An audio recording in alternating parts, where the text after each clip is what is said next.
Dios quiere que usted tenga en el día de hoy una fe de quilates. Más de 4 décadas dedicadas a la evangelización del mundo. Yo le estoy diciendo estas palabras para que usted fundamente su fe en realidades, en estas realidades eternas. Su contribución a la literatura cristiana hace evidente su compromiso con el Señor de hacer discípulos y formar ministros. La oferta del Señor a nuestras vidas es que nuestra fe crezca, que nuestra fe sea fortalecida. Escuchemos al doctor Díaz Pavón en Para que el mundo crea. Reciba la paz del Señor con mi salud.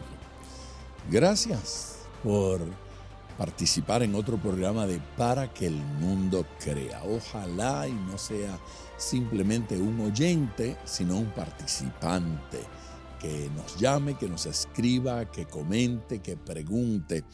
Sus preguntas y sus comentarios son parte de la dinámica de nuestros programas, porque algunas de sus preguntas sugieren el tema que vamos a estar utilizando la próxima vez que estemos con ustedes. Soy el pastor Díaz Pavón y me siento feliz de poder compartir con usted en el día de hoy. Hoy quiero iniciar un tema nuevo, un tema que nos va a tomar 2 preguntas, un sermón que prediqué recientemente sobre el tema transformación en 3 tiempos. Transformación en tiempo pasado, transformación en tiempo presente y transformación en tiempo futuro. Básicamente, en el día de hoy nos vamos a quedar con esa transformación en tiempo pasado. ¿Por qué en tiempo pasado? Porque ese proceso de nuestra transformación, de nuestro cambio, comienza en algún momento. Claro, nosotros podemos hablar de transformación en nuestras vidas que comienza desde nuestro nacimiento. Claro que hay transformación física. Todo el mundo conoce ese proceso de transformación física cuando deja de ser un infante para convertirse en un niñito que ya camina, cuando va creciendo y entra en la preadolescencia, cuando llega a la adolescencia propiamente, cuando ya se convierte en un joven adulto, cuando ya está en la adultez y se casa, el proceso de envejecimiento que a todos nos golpea.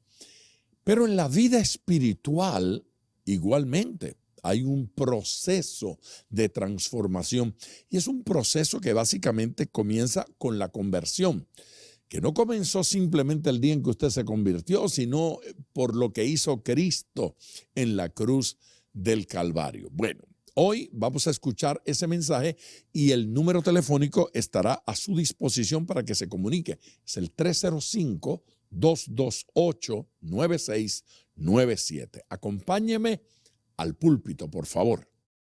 Hablar de la transformación de nuestras vidas será tema de conversación por el resto de nuestra existencia. ¿Sí? Porque es determinante en la Biblia.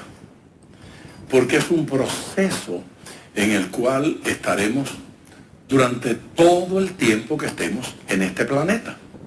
Amén.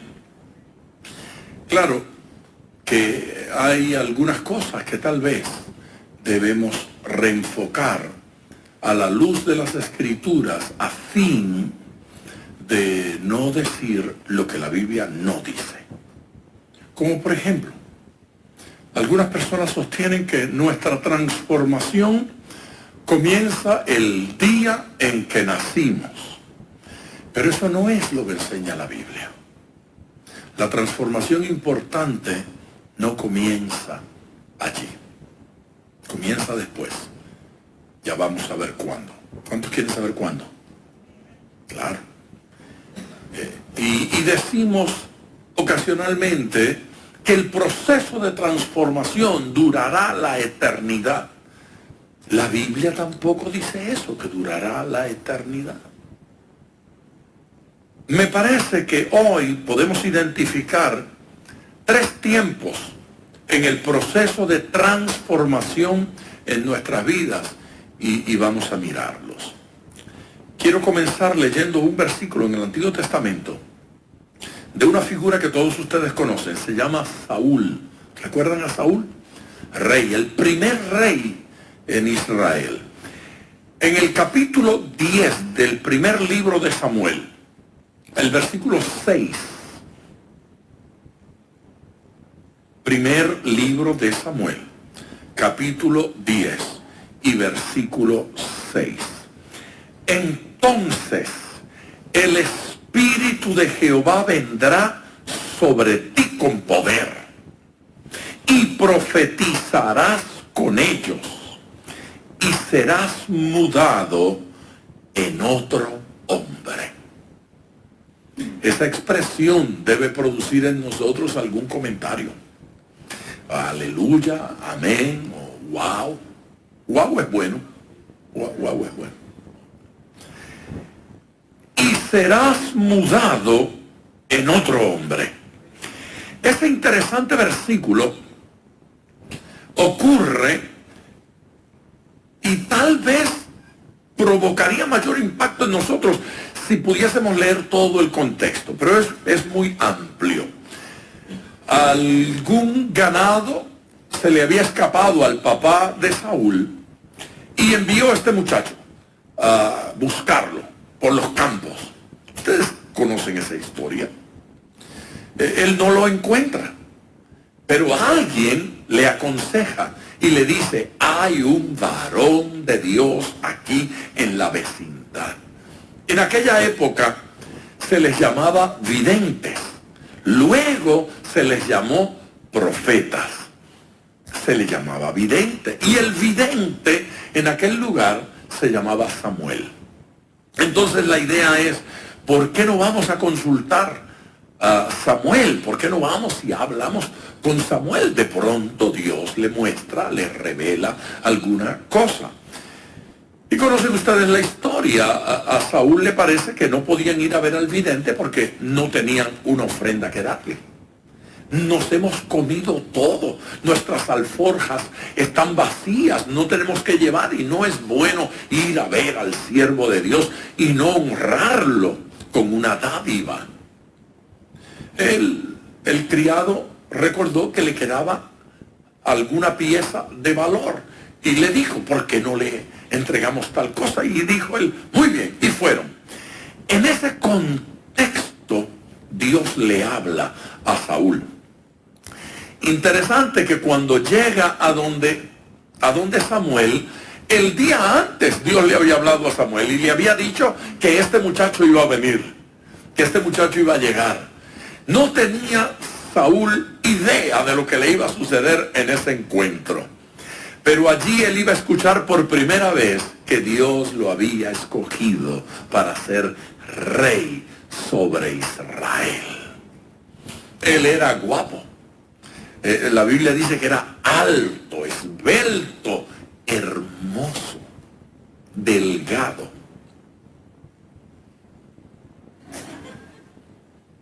Nada de estas exageraciones. Era un muchacho guapo, era bien parecido. Dice que en todo Israel no había uno más hermoso que él. Sí, wow, es bueno, mami. Mi esposa. Digo, wow, me perdí.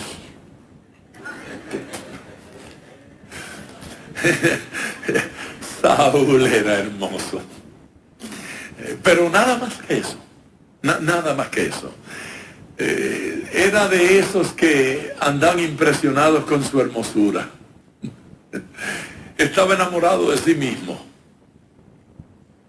Pero él sabía que él no tenía las calificaciones para ser rey sobre Israel. Cuando recibió el mensaje, lo dijo: pero si yo soy descendiente de Benjamín, la más pequeña de las tribus, y soy nada, no tengo la capacidad, no desciendo de nadie importante, no soy famoso, ni tengo gran apellido, ¿cómo voy a ser yo rey?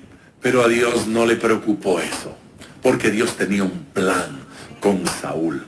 Y el plan era transformarlo. ¿Cuál era el plan? Transformarlo. ¿Se da cuenta que cuando Dios escoge, no nos escoge porque tengamos las calificaciones? Nos escoge porque Él es bueno. Nos escoge porque Él está dispuesto a transformarnos. Nos escoge porque Él está dispuesto a cambiarnos. Así es que aquel que aspira a ser usado por el Señor debe entender que en algún momento Dios va a provocar mudanza en él. Lo mudó en otro hombre, lo transformó, lo convirtió en otro para poder hacer con él lo que Dios pretendía hacer. Así es que la razón por la cual Dios lo llamó no fue por su talento. Cuando una persona anhela ser usado por Dios en la iglesia, debe entender que el requisito será mudanza. El requisito será transformación, será cambio. Dios va a provocar ese cambio en nosotros.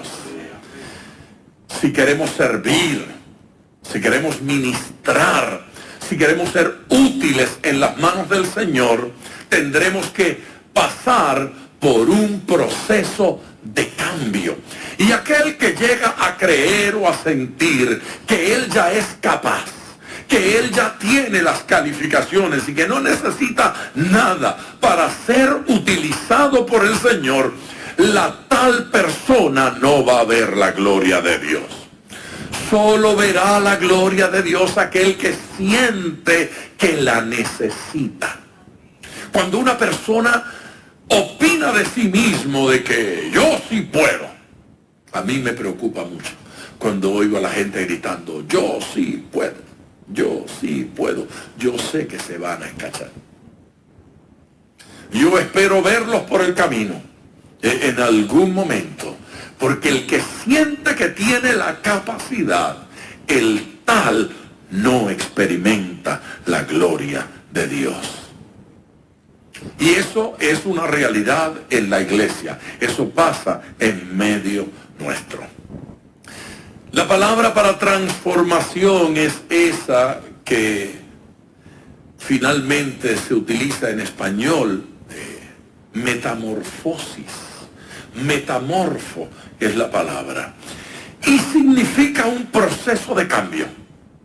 Significa un proceso de transformación.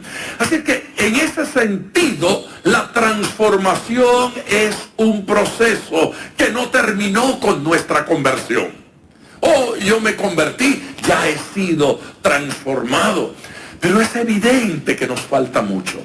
Es evidente que nos falta mucho para ser como Jesucristo. Amén. Y creer que eso ocurre mediante el estudio. Creer que eso ocurre porque logro meter información en mi cabeza es estar lejos de la verdadera transformación. El versículo que acabamos de leer dice, entonces el Espíritu de Jehová vendrá sobre ti con poder. Aleluya. Y profetizarás con ellos habrá manifestación de esa unción y de esa gloria en tu vida y serás mudado en otro hombre. Ocurrirá la maravilla de la transformación. ¿Cuándo comienza ese proceso de transformación? Dije que no fue en el nacimiento. Comienza en la conversión. Miren este versículo de Filipenses, me encanta. Capítulo 1, versículo 5. Por vuestra comunión en el Evangelio, desde el primer día hasta ahora. El apóstol está hablando de una comunión que comenzó en un momento que él llama el primer día. Usted puede decir conmigo esa expresión, el primer día. Hubo una cosa a la que Pablo llamó el primer día. ¿Usted recuerda cuándo comenzó su comunión en el Evangelio?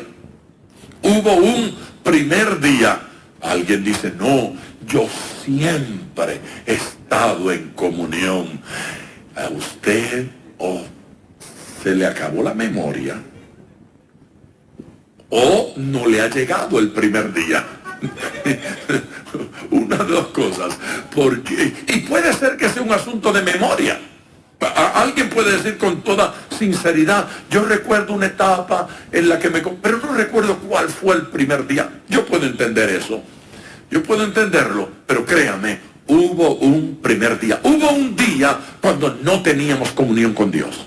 Hubo un día cuando no vivíamos en la comunión del Evangelio. Y hubo un día cuando entré en genuina y auténtica comunión con Dios. Por vuestra comunión en el Evangelio desde el primer día hasta ahora. Estando persuadido de esto, que el que comenzó en vosotros la buena obra, hay un comienzo. Sí, hubo un día en que Dios comenzó en vosotros la buena obra. Desde la fundación del mundo. Eso no es lo que dice la Biblia. Desde antes de la fundación. Eso no es lo que dice la Biblia. Pablo dijo eso. No. Pablo dijo que él fue escogido desde antes de la fundación del mundo. Escogido. Eso no significa que allí comenzó el trabajo. Este trabajo de Dios en nosotros comenzó en determinado momento. El que comenzó en vosotros la buena obra, lo perfeccionará hasta el día de Jesucristo. Desde entonces hasta la venida de Cristo estaremos en un proceso de transformación. ¿Cuántos saben que Cristo viene? Dele gloria al Señor si usted cree que Él viene.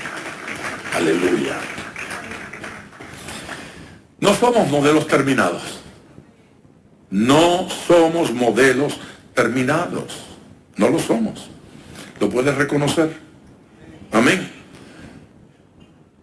Somos obra en proceso. Mire a la persona que está al lado suyo, por favor, y dígale, no somos modelos terminados. Dígaselo directamente, no eres un modelo terminado. Para que no se enoje, dígale, yo tampoco. Dígale, no soy un modelo terminado. ¿Sí? Si me ve defecto es que no soy un modelo terminado. Mire a su esposa o a su esposo, pero suavecito, que no se dé cuenta.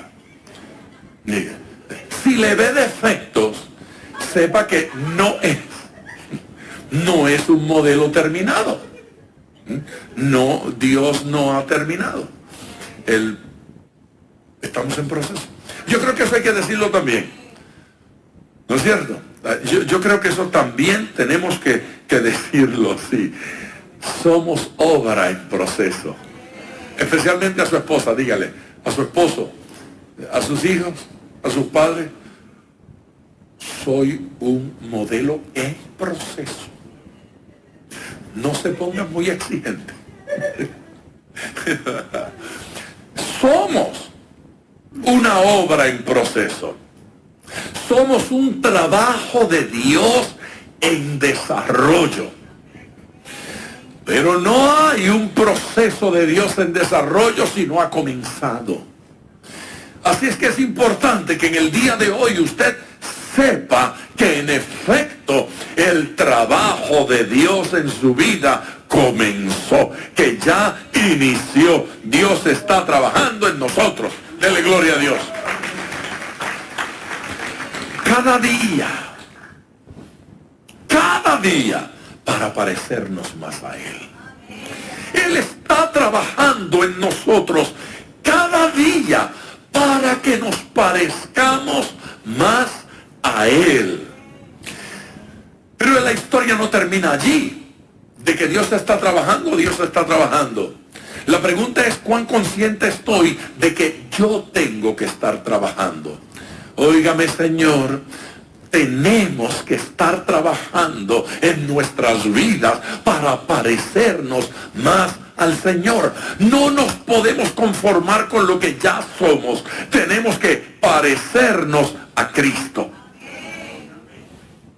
hablemos de este desarrollo.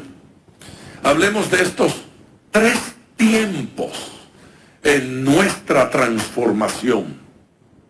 Transformación en 3 tiempos. El primer tiempo, la primera experiencia. Tal vez debamos considerar a Corintios, la segunda carta, capítulo 3, versículo 18. Esto es poderoso. Por tanto, nosotros todos, mirando a cara descubierta. Eso de a cara descubierta significa con el velo descorrido, sin velo, quitando el velo. Esa es la idea. Nosotros todos mirando a cara descubierta, como en un espejo, la gloria del Señor, somos transformados de gloria en gloria en la misma imagen, como por el Espíritu del Señor. Trabajo del Espíritu de Dios en nuestras vidas, proceso de transformación. ¿Cuándo comenzó ese proceso? Allí dice que comienza cuando el velo se descorre. Mientras hay velo, no hay transformación. Porque ¿qué hace el velo? Me impide ver. Y tengo que ver, tengo que mirar. ¿A dónde tengo que mirar? Tengo que mirar a su rostro. Tengo que mirar a su gloria. Tengo que comenzar a verlo en algún momento. Cuando lo único que veo es a mí mismo, o lo único que veo es a este mundo, y las circunstancias, nada pasa. Hay gente que vive para la novia. ¿Te ofendí? Hay gente que vive para los hijos, para la esposa, para el esposo. No ven otra cosa.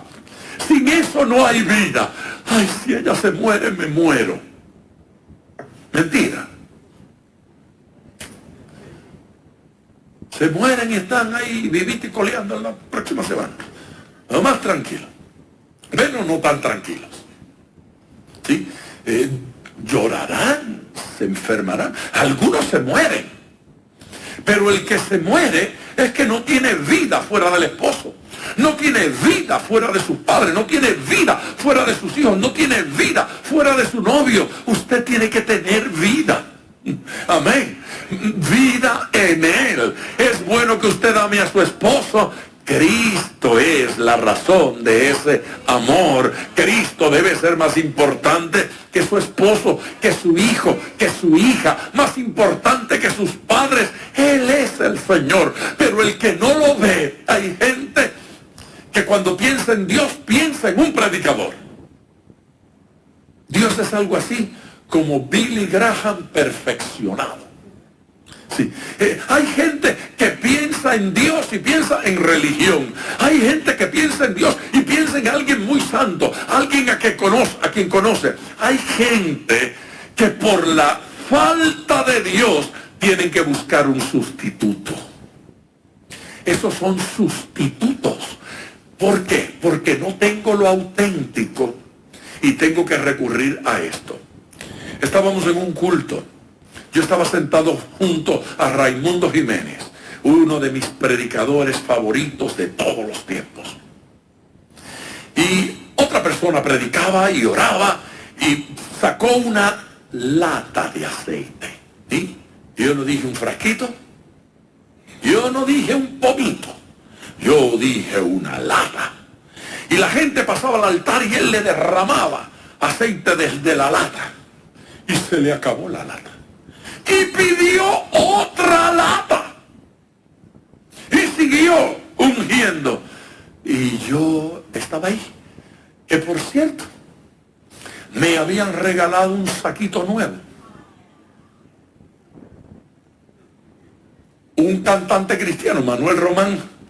Manuel me había regalado un saquito nuevo y yo estaba con mi saquito. Y el predicador me dijo, ven acá. Y yo hice, ¿con qué me vas a pagar el saquito? Ni tu unción ni tú. Así que yo nunca pasé a la unción esa del latón de aceite. Porque yo dije, no, a mí no me va a manchar mi trajecito nuevo. Cuando quieran ungir así me avisan y yo vengo con una toga de bautismo para que me unjan. Pero no, el saquito no me lo van a manchar. Así es que yo no pasé. Pero me dirijo a Raimundo y le digo, hermano Raimundo, ¿por qué para este hombre es tan importante bañarme con aceite? Y a toda esta gente. Y Raimundo dijo, es que cuando falta el aceite del cielo, compramos Goya.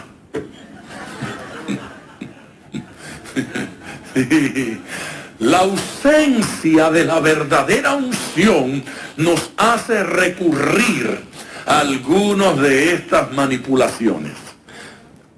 Ungir es bíblico, y ungir es bueno, sí, pero el que unge es el Espíritu de Dios, es su presencia, no es el aceite, es la presencia del Señor.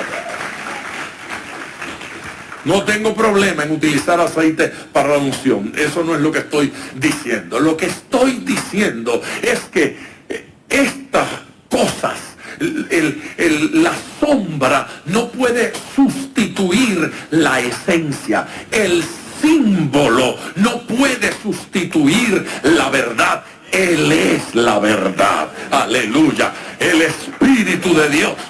Él es el que unge. Cuando hay ausencia de lo auténtico, buscamos una cosa que sustituya. Y a veces esa ausencia de una relación íntima con Dios la sustituimos acercándonos a alguna persona santa, a alguna persona a la que amamos mucho, a alguna persona que representa a Dios en nuestras vidas. No permita eso. Que esa persona le sea de inspiración para que usted tenga una genuina relación con Dios. Porque de otra forma se convertirá en un crucifijo de esos que la gente lleva colgando del cuello. Sí. Usted cree en Dios y lo sacan. Ay, sí, Diosito lindo. Y lo besan. Esa cosa no es Diosito lindo. Eso es un ídolo inútil, inservible. La cruz de madera no echa fuera demonios. El crucifijo no sana a nadie. La Biblia como libro, usted le puede golpear a la gente todo lo que quiera. Los demonios no salen así. Dios es real y hemos de tener una auténtica relación con Él. Alguien que le dé gloria. Un encuentro con la gloria de Dios cambia la vida. En el caso de Saúl, Saúl fue mudado. ¿Cuántos recuerdan el caso de Saulo de Tarso? ¿No es cierto? Un encuentro con la gloria de Dios cambió su vida y la cambió permanentemente. No volvió a ser el mismo. Dejó de ser Saulo para convertirse en el apóstol Pablo. Dejó de ser perseguidor para convertirse en seguidor de Cristo. Entonces, ¿cuál es la primera etapa, el primer momento de nuestra transformación? La primera transformación se llama conversión y tiene un propósito. El propósito de esa transformación que se llama conversión es que seamos salvos. La primera transformación provoca en nosotros salvación. Dejamos de ser hijo de lo que usted quiera para ser hijo de Dios, hijo del Señor. Aleluya. Para tener vida eterna. Alabe al Señor. Alabe al Señor. Un encuentro con la gloria de Dios nos cambia.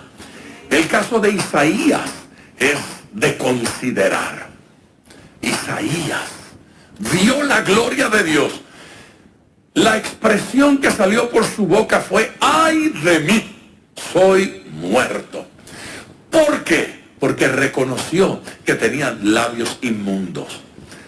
Decía cositas que no se debían decir.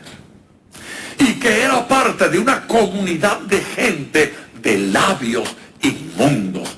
¡Ay de mí! Dijo: soy muerto. Hoy no podemos considerar toda esa historia. Pero esa historia termina con un ángel, con un carbón encendido en unas tenazas, pasándolo por la boca de él, y dice que fue limpiada su culpa, que fue quitado su pecado. Un encuentro con la gloria de Dios provocó un cambio dramático en la vida del profeta Isaías. ¿Cómo comenzó esto? Reconociendo que tenía necesidad, reconociendo que no calificaba. El que piensa que califica no llega, pero el que sabe que no califica depende de la gracia y de la misericordia de Dios. Así se provoca la salvación. Bata esas palmas y dele gloria al Señor. Un encuentro con la gloria de Dios provoca el nuevo nacimiento. Y nadie sigue siendo igual. Nadie sigue siendo el mismo. Fíjese bien. Hace unos años trajeron a nuestro programa de televisión a un hombre llamado Humberto. Este señor, yo debía entrevistarlo en el programa. Así es que él debía compartirme algo sobre su vida, y allí descubrimos que este caballero había sido el empleado de uno de estos grandes narcotraficantes, y que él había sido su sicario, su gatillero, el instrumento para ir a asesinar gente. Y eso me preocupó. Ahí estaba este señor que tenía sobre sus costillas no sé cuántos asesinatos. Y mientras él compartía, hacía su explicación, yo decía, qué loco me han traído aquí y yo lo he permitido. Ahí estaba explicando. Tenía en sus manos la evidencia de la sentencia de muerte aquí en Estados Unidos. Y luego fue indultado y perdonado, y todo una actividad del Espíritu Santo provocando cambios y milagros. El hombre se había convertido al Señor. Le había entregado la vida al Señor.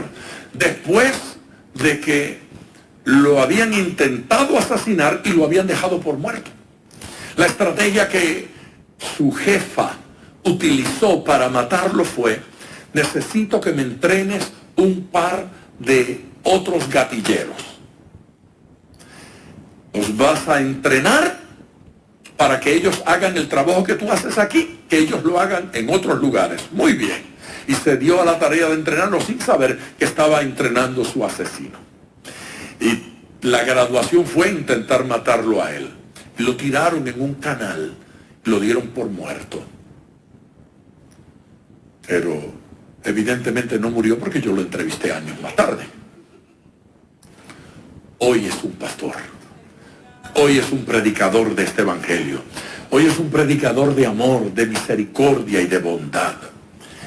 Pero mientras yo entrevistaba a ese hombre, mi cerebro no dejaba de procesar la información y decir, no es posible que este hombre tan bueno haya asesinado a alguien. No es posible que un hombre tan bondadoso, un hombre tan sano, un hombre tan cariñoso, alguna vez haya sido un asesino. Es que no era ese que estaba delante de mí. Había sido mudado. La experiencia del nuevo nacimiento cambia gente. Dele gloria a Dios. Ya de regreso con ustedes en tiempo de oración. Creo que usted, como yo, está disfrutando este mensaje. Mañana vamos a recibir la segunda parte de este mensaje. Igualmente, Dios nos va a hablar, Dios nos va a edificar y Dios nos va a ministrar. Quiero orar con usted. Si no ha llamado, llame ahora. El número es el 305-228-9697. Insisto en ese número. Es el mismo de todos los días. 305-228-9697. Muchos han llamado ya. Quiero orar con ustedes y los que están llamando, a ustedes también los incluimos. Señor eterno, agradecidos por tu amor, agradecidos por tu bondad y tu misericordia para con nosotros. Qué experiencia tan grata esta, la de poder disfrutar de estos sermones, de estos mensajes. Gracias, Señor eterno, por lo que has estado haciendo, por tu manifestación, por tu expresión. Gracias, Señor, por las vidas que testifican el cambio que se opera en ellos en la medida en que van escuchando tu palabra. Que este mensaje transforme corazones. Oro, Señor, para que esta palabra penetre lo más profundo del corazón y la conciencia de la mente. Señor Jesús, que ocurran conversiones, gente que nazca de nuevo, gente que te conozca y te experimente, gente que llegue a sentir tu presencia en lo más profundo de su ser. En el nombre de Jesús. Amén. Gracias por su sintonía. Mañana continuamos con este tema, transformación en 3 tiempos. Gracias por sintonizar Para que el Mundo Crea con el Dr. Díaz Pavón. Nuestro ministerio desea brindarle acceso a este programa descargando gratuitamente la aplicación DPM Radio. Para oración, comuníquenos su necesidad llamando al 305-228-9697. 305-228-9697 o en las redes Facebook e Instagram bajo Díaz Pavón Ministries.